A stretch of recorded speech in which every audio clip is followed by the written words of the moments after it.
Hello everyone, welcome back to the stocks club.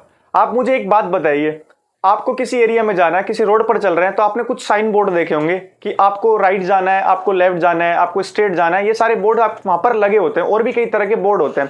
Same इसी तरह stock market में भी कुछ इंडिकेटर, कुछ साइन होते हैं जिनको देखकर आप ये पता लगा सकते हैं कि प्राइस की मूवमेंट कैसे रहने वाली है। बेसिकली आप स्टॉक मार्केट में इंडिकेटर से दो तरह की चीजें पता कर सकते हैं कि फर्स्ट, प्राइस अपसाइड जाएगी या डाउन साइड जाएगी, और सेकंड, प्राइस की मूवमेंट फास्ट होने वाली है या बहुत स्लो होने वाली है। ये चीजें आप इंडिकेटर से पता कर सकते हैं। गाइस, एक बात पर फोकस कीजिए कि जितने भी इंडिकेटर्स होते हैं वो प्राइस एक्शन के डेरिवेटिव होते हैं। तो गाइस, आपने एक लाइन काफी बार सुनी होगी कि प्राइस इज सुप्रीम, मतलब भाव भगवान है। ये लाइन आपने स्टॉक मार्केट में काफी बार सुनी होगी। तो प्राइस एक्शन को से ही सारे इंडिकेटर्स डिराइव होते हैं। तो सारे इंडिकेटर्स प्राइस एक्शन के डेरिवेटिव है, मतलब कि पहले प्राइस मूव करेगी, फिर आपको इंडिकेटर्स शो करेंगे कि प्राइस की मूवमेंट किस साइड की तरफ जा सकती है। ये थोड़ा लेट बनते हैं लेकिन इनका कंफर्मेशन काफी अच्छा होता है। अब आप बोलेंगे कि जब प्राइस एक्शन ही सब कुछ है तो लोग इंडिकेटर्स क्यों यूज करते हैं? तो बेसिकली लोग दो चीजों के लिए इंडिकेटर्स यूज करते हैं। फर्स्ट ऑफ ऑल, तो जब बिगिनर्स स्टॉक मार्केट में आते हैं तो उनके लिए मार्केट काफी कंफ्यूजिंग होता है। वो प्राइस को अच्छे से रीड नहीं कर पाते हैं, काफी कंफ्यूजन में रहते हैं। तो उनको स्टार्टिंग में इंडिकेटर्स की हेल्प लेनी चाहिए जिससे कि उनकी गलतियां कम से कम हो और वो आसानी से ट्रेडिंग करना। और सेकंड, वो लोग इंडिकेटर्स यूज करते हैं जो प्राइस की मूवमेंट को कंफर्म करना चाहते हैं, मतलब कि उनको प्राइस एक्शन से वो चीजों को देख लेते हैं कि प्राइस की मूवमेंट अप साइड जाने वाली है, डाउन साइड जाने वाली है, लेकिन फिर भी उसको एक बार और कंफर्म करने के लिए इंडिकेटर्स का यूज लेते हैं जिससे कि गलती होने के चांस बहुत कम हो जाए। तो गाइस, अब आप ये सोच रहे होंगे कि बिगिनर्स को भी इसकी जरूरत क्या है कि इंडिकेटर्स सीख कर ही चले। तो आप मुझे एक बात बताइए, आप जिस एरिया में रहते हैं, आपको इस एरिया में जाने के लिए साइन बोर्ड, इंडिकेटर्स की जरूरत है? बिल्कुल नहीं है। लेकिन अगर मैं उस एरिया में आऊं, क्योंकि वो मेरे लिए अनजान एरिया है, तो मुझे इंडिकेटर, साइन बोर्ड की जरूरत होगी। तो सेम इसी तरह जब बिगिनर्स स्टॉक मार्केट में आते हैं तो स्टॉक मार्केट उनके लिए एकदम अनजान जगह होती है। आपको वहां पर चलने के लिए, वहां पर सीखने के लिए इंडिकेटर्स की जरूरत पड़ती है, इंडिकेटर्स का सहारा लेना पड़ता है जिससे कि आपकी कम से कम गलतियां हो और आप कम टाइम में इजीली ट्रेडिंग करना सीख सके। आप शुरू में इंडिकेटर से प्रैक्टिस कीजिए, एक टाइम बाद ऐसा आएगा कि आपको इंडिकेटर्स की जरूरत नहीं पड़ेगी, आप चार्ट को सिंपली रीड कर सकेंगे। तब आपको समझ में आ गया होगा कि आपको इंडिकेटर सीखने की जरूरत क्यों है। तो अब ये देख लेते हैं कि स्टॉक मार्केट में कितने तरह के इंडिकेटर्स होते हैं। तो बेसिकली दो टाइप के इंडिकेटर्स होते हैं, एक होते हैं लीडिंग इंडिकेटर्स और दूसरे होते हैं लैगिंग इंडिकेटर्स। तो पहले हम डिस्कस कर लेते हैं कि लीडिंग इंडिकेटर्स क्या होते हैं। तो लीडिंग इंडिकेटर्स क्या होते हैं? जैसे कि नाम से ही क्लियर हो रहा है, लीड करना मतलब कि नेतृत्व करना। अब स्टॉक मार्केट है तो कोई सेना का तो नेतृत्व करना नहीं है, तो ये सिंपल सी बात है, किसका नेतृत्व करेगा? प्राइस का ही करेगा ना।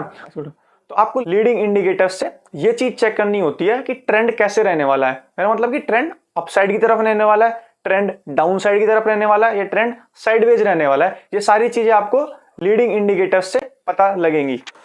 सो ओवरऑल आपको समझ में आया होगा कि लीडिंग इंडिकेटर से आप ट्रेंड को फाइंड आउट कर सकते हैं, रिवर्सल ट्रेंड को फाइंड आउट कर सकते हैं। ये चीजें आप लैगिंग इंडिकेटर से पता कर सकते हैं। गाइस, आपको यहां पर एक पॉइंट अच्छे से नोट कर लेना चाहिए कि इंडिकेटर्स होते हैं ना, लीडिंग इंडिकेटर्स, ये आपको सिर्फ ट्रेंड के बारे में बताएंगे। मतलब आपको ये कोई फिक्स एक पॉइंट निकाल कर नहीं देंगे कि आप इस पॉइंट पर बाई कर लीजिए, इस पॉइंट पर सेल कर लीजिए। तो आपको इंडिकेटर्स लगाकर सिर्फ ट्रेंड को चेक करना है। लीडिंग इंडिकेटर्स के साथ और दूसरे इंडिकेटर्स आप यूज करेंगे, तब जाके आप किसी प्राइस पर या किसी पॉइंट पर आप बाई या सेल कर सकते हैं। अगर आप इनको डायरेक्ट यूज करेंगे तो ये काफी फेक सिग्नल्स दे सकते हैं और आपको बहुत लॉस हो सकता है। तो कभी भी ये गलती मत करना कि आपने लीडिंग इंडिकेटर्स लगा के और चार्ट को रीड करने की कोशिश की और उस पर बाय सेल कर लिया। अब कौन कौन से होते हैं लीडिंग इंडिकेटर्स? तो बेसिकली होते तो बहुत सारे हैं, पर मैं आपको कुछ बताऊंगा क्योंकि आपको इनमें से एक या दो सीखने हैं। आप कौन से सीखने हैं वो आप डिसाइड कर सकते हैं आराम से, लेकिन आपको पूरे पर फोकस करने की जरूरत नहीं है। आपको केवल एक या दो सीखने हैं। RSI, William percentage, stochastic RSI, ROC, parabolic, बहुत सारे लीडिंग इंडिकेटर्स होते हैं। हम अगले वीडियो में RSI को डिटेल से डिस्कस करेंगे। मैं ये इंडिकेटर यूज करता हूं तो मैं आपको यही सिखाऊंगा और आपको ज्यादा इंडिकेटर्स में फंसने की जरूरत नहीं है। आप एक इंडिकेटर लेकर चलिए, आप आराम से चीजों को सिंपल तरीके से सीख पाएंगे। लीडिंग इंडिकेटर्स की एक खास बात होती है कि ये प्राइस की मूवमेंट के बाद तो मूवमेंट दिखाते हैं, लेकिन ये काफी अच्छा सिग्नल कंफर्मेशन इंडिकेशन देते हैं। तो गाइज, अब हम दूसरे तरह के इंडिकेटर देख लेते हैं, लैगिंग इंडिकेटर्स। अब लैगिंग इंडिकेटर्स का क्या काम होता है? तो ये इंडिकेटर्स क्या काम आते हैं? ये इंडिकेटर्स काम आते हैं, ये आपको एक फिक्स मेथड से निकाल कर देते हैं कि आपको इस पॉइंट पर बाय या सेल करना है। ये इंडिकेटर्स ट्रेंड को डिफाइन नहीं करते हैं, ये आपको केवल एक मेथड से एक पॉइंट निकाल कर देता है। ट्रेंड आपको अपने हिसाब से देखना है। तो ये कौन कौन से होते हैं? ये होते हैं जैसे moving average, MACD, Bollinger band और भी बहुत सारे होते हैं, पर आपको सारों पर फोकस करने की जरूरत नहीं है। आपको केवल एक इंडिकेटर पे टेस्ट करके चलना है अगर आप बिगिनर है तो हम मूविंग एवरेजेस को काफी डिटेल में देखेंगे और पूरी स्ट्रेटेजी देंगे इस पर कि आप इन पर कैसे बाय सेल कर सकते हैं। तो अब नेक्स्ट वीडियो में हम RSI को कवर करने वाले हैं कि RSI पर कैसे आपको इंडिकेटर्स यूज करना है, कैसे सारी चीजें करनी है, ये सारी चीजें हम चार्ट पर देखेंगे। आई होप आपको अच्छे से समझ आया होगा कि इंडिकेटर्स क्या होते हैं और इनका स्टॉक मार्केट में क्या काम होता है और ये बिगिनर्स के लिए क्यों जरूरी होते हैं।